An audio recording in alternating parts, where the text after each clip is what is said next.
ఎన్నికల్లో ఘోర ఓటమి తర్వాత మాజీ సీఎం జగన్ పార్టీ పరిస్థితిపై దృష్టి పెట్టారు. పులివెందుల పర్యటన తర్వాత బెంగళూరు వెళ్లిన జగన్ యలహంకలోని తన ప్యాలెస్ వేదికగా రాజకీయం మొదలుపెట్టారు. బెంగళూరులో ఆయన బిజీగా గడుపుతున్నారు. పార్టీ ముఖ్య నేతలతో రహస్య సమావేశం నిర్వహించారు. ఈ ప్యాలెస్ కు చుట్టుపక్కల కనుచూపు మేరలో మనుషులు లేకుండా సెక్యూరిటీ సిబ్బంది చేసినట్లు తెలుస్తోంది. పెద్దిరెడ్డి, చెవిరెడ్డి, వైవి సుబ్బారెడ్డిలతో పాటు పలువురితో భేటీ అయ్యారు వైసీపీ బాస్.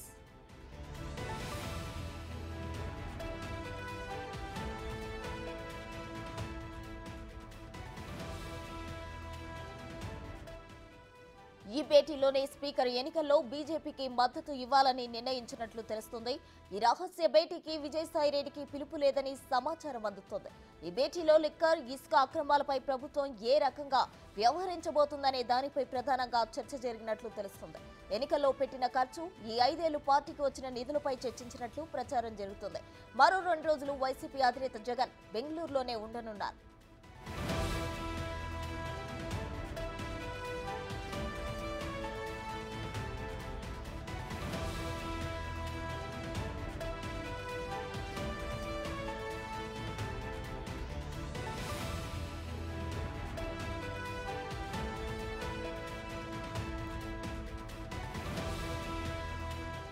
ఎన్నికల్లో ఘోర ఓటమి తరువాత మాజీ సీఎం జగన్ పార్టీ పరిస్థితిపై దృష్టి పెట్టారు.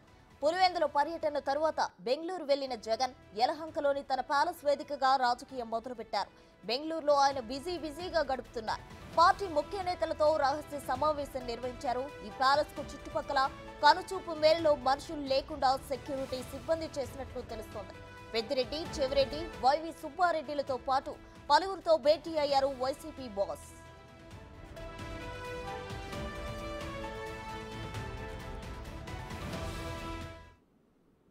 మరిన్ని వివరాలు మా ప్రతినిధి శివ లైవ్ లో అందిస్తారు. శివ, చెప్పండి. అయితే పులివెందుల పర్యటన అనంతరం బెంగళూరులో వైసీపీ బాస్ బిజీగా గడుపుతున్నారు. అటు మద్యం, ఇసుకకు సంబంధించి ముఖ్య నేతలతో కూడా భేటీ అవుతున్నట్లు తెలుస్తుంది. ఓవరాల్ డీటెయిల్స్ ఏంటి? ప్రస్తుతం మొత్తం మీద చూసుకుంటే ఆంధ్రప్రదేశ్ మాజీ ముఖ్యమంత్రి జగన్మోహన్ రెడ్డి తెలుగు రాష్ట్రాల్లో ఉంటే ఇంటెలిజెన్స్ ద్వారా సమాచారం చేరవేసి ప్రభుత్వానికి చేరుతుంది, తద్వారా ఇబ్బందులు ఏర్పడతాయని భావించి ఆయన తన రాజకీయ కార్యకలాపాలని కర్ణాటకకి చేర్చిన పరిస్థితి. బెంగళూరులో ఉన్న ఆయన ప్యాలెస్లో ఆయన రాజకీయాలు 2 రోజులుగా కొనసాగిస్తూ ఉన్నారు. నిన్న చెవిరెడ్డి భాస్కర్ రెడ్డి, పెద్దిరెడ్డి రామచంద్రారెడ్డి, వైవి సుబ్బారెడ్డితో ప్రత్యేకంగా జగన్ ఒక రహస్య సమావేశాన్ని ఏర్పాటు చేసినట్టు తెలుస్తూ ఉంది. అయితే నిన్న పర్యటనకు సంబంధించి కూడా ఎంపీ రాజ్యసభ సభ్యుడు విజయసాయిరెడ్డికి సమాచారం లేదని కూడా తెలుస్తూ ఉంది. ఈ సమావేశానికి సజ్జలకు సైతం కూడా సమాచారం లేనట్లు కూడా సమాచారం అందుతుంది. మరొకవైపు ఇసుక, మద్యం, లిక్కర్కి సంబంధించి ప్రభుత్వం వ్యవహరించబోతున్న తీరు నేపథ్యంలో వీరు విస్తృతంగా చర్చించారు. అలాగే గత ఎన్నికల్లో పార్టీకి ఎన్ని నిధులు రావడం జరిగిందో ఆ నిధులను ఏ రకంగా ఖర్చు చేశాం, భవిష్యత్తులో పార్టీ నడపడానికి కావాల్సిన విధి విధానాలు ఏంటి, ఆర్థిక స్థితిగతులు ఏంటి, ఆర్థిక పరిస్థితులు ఏంటి అనే దానికి సంబంధించి కూడా చర్చించినట్టు తెలుస్తూ ఉంది. దాంతోపాటుగా ప్రభుత్వం ఎటువంటి కేసులు పెట్టినా కానీ ధైర్యంగా ఎదుర్కోవాలని చెప్పి జగన్ వారికి దిశానిర్దేశం చేసినట్లు కూడా తెలుస్తూ ఉంది. ఇక త్వరలోనే తాను డిసెంబర్ నుంచి కూడా పర్యటన చేస్తాను, అసెంబ్లీకి సంబంధించి కూడా స్పీకర్కి లేఖ రాయటం, అలాగే లోక్సభ స్పీకర్ ఎన్నికకు సంబంధించి భారతీయ జనతా పార్టీ అంటే ఎన్డీఏ కూటమికి అడక్కపోయిన మద్దతు ఇవ్వాలని చెప్పి నిర్ణయం తీసుకోవడం తదితర పరిణామాలు బెంగళూరు కేంద్రంగానే కొనసాగి మరి ఒక 2 రోజుల పాటు జగన్ బెంగళూరులోనే ఉండే అవకాశాలు కనిపిస్తున్నాయి. ఎందుకంటే ఒకవైపు ఆయనపై ఉన్న కేసులు, మరొక వైపు ఆంధ్రప్రదేశ్లో కొత్తగా వారు చేసిన అక్రమాలు, అవినీతి, దౌర్జన్యాలకు సంబంధించి కేసులు నమోదయ్యే అవకాశం. వచ్చే నెల 4వ తేదీ నుంచి ఆంధ్రప్రదేశ్ ప్రభుత్వం శ్వేతపత్రం విడుదల చేయాలని చెప్పి భావిస్తున్నారు. శ్వేతపత్రం విడుదల చేసిన తర్వాత వాటిపై విచారణకు కూడా ఆదేశించే అవకాశాలు కనిపిస్తున్న నేపథ్యంలో ఏ రకంగా ముందుకెళ్లాలి, అలాగే న్యాయ నిపుణులతో కూడా జగన్ సంప్రదింపులు జరపాలని చెప్పి కూడా భావిస్తున్నట్టు తెలుస్తోంది. సో ఓవరాల్గా చూసుకుంటే ఆయన బెంగళూరు కేంద్రంగా కూడా రాజకీయ కార్యకలాపాలు కొనసాగిస్తున్నారు. మరొకవైపు సామాన్య అలాగే కార్యకర్తలకు మాత్రం జగన్ దర్శన భాగ్యం ఇంకా కలగట్లేదు. దాదాపుగా ఆయన ఎన్నికల్లో ఓటమి చెంది 22 రోజులు గడుస్తున్నా కానీ కేవలం ఆయన చుట్టూ ఉన్న కోటరికి మాత్రమే జగన్ దర్శన భాగ్యం కలుగుతుంది. కానీ సామాన్య ప్రజలకి, అలాగే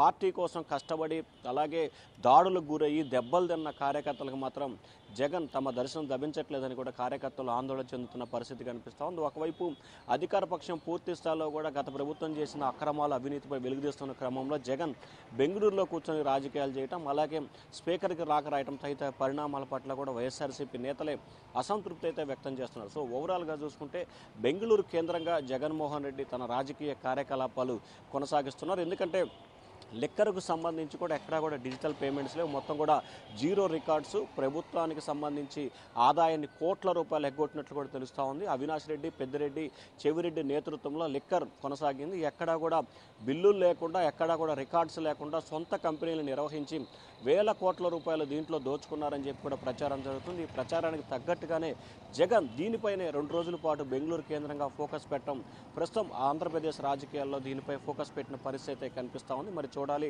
రానున్న రోజుల్లో జగన్మోహన్ రెడ్డి ఏ రకంగా వ్యవహరించబోతున్నారు, ఎటువంటి కార్యాచరణకు సిద్ధమవుతున్నారు అనే దానికి సంబంధించి కూడా 1-2 రోజుల క్లారిటీ వచ్చే అవకాశాలు కనిపిస్తున్నాయి. మొత్తం మీద లిక్కరు, ఇసుక సంబంధించి మాత్రం భారీగా అక్రమాలు జరిగినట్లు వైఎస్ఆర్సీపీ నేతలే అంగీకరించడం ప్రత్యేకంగా చర్చ కనిపిస్తూ ఉంది. ప్రసూన శివ, అయితే అవినాష్ రెడ్డికి అలాగే పెద్దిరెడ్డికి మధ్య ఈ ఇసుక ఇంకా మద్యంకి సంబంధించిన ఫినాన్షియల్ మ్యాటర్కి సంబంధించి వివాదం వచ్చినట్లు తెలుస్తుంది. ఇప్పుడు అయితే వారిరువురు కూడా భేటీకి సమావేశమయ్యారా?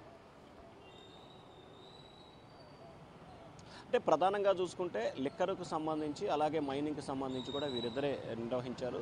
మైనింగ్కు సంబంధించి మంత్రి పెద్దిరెడ్డి రామచంద్రారెడ్డి మంత్రిగా ఉన్న పరిస్థితి కనిపించింది. అయినా కానీ ఈ రెండింటికి సంబంధించి కూడా అవినాష్ కొన్ని కంపెనీలను లీజుకు తీసుకొని ఆయనే స్వయంగా వాటికి సంబంధించిన కంపెనీలో నకిలీ బ్రాండ్లు, ఏదైతే రకరకాల బ్రాండ్లు పెట్టి ఆంధ్రప్రదేశ్లో మద్యం విక్రయించారో ఆ బ్రాండ్లన్నింటినీ కూడా అవినాష్ ద్వారా పెద్దిరెడ్డి రాష్ట్రానికి చేరవేశారు. ఈ రుద్దూరు నేతృత్వంలోని తతంగం అంతా జరిగిందని చెప్తున్నారు. సో ఆర్థిక పరమైన లావాదేవీలు భాగంగానే వీరి మధ్య కూడా వివాదాలు వచ్చినట్లు కూడా తెలుస్తూ ఉంది.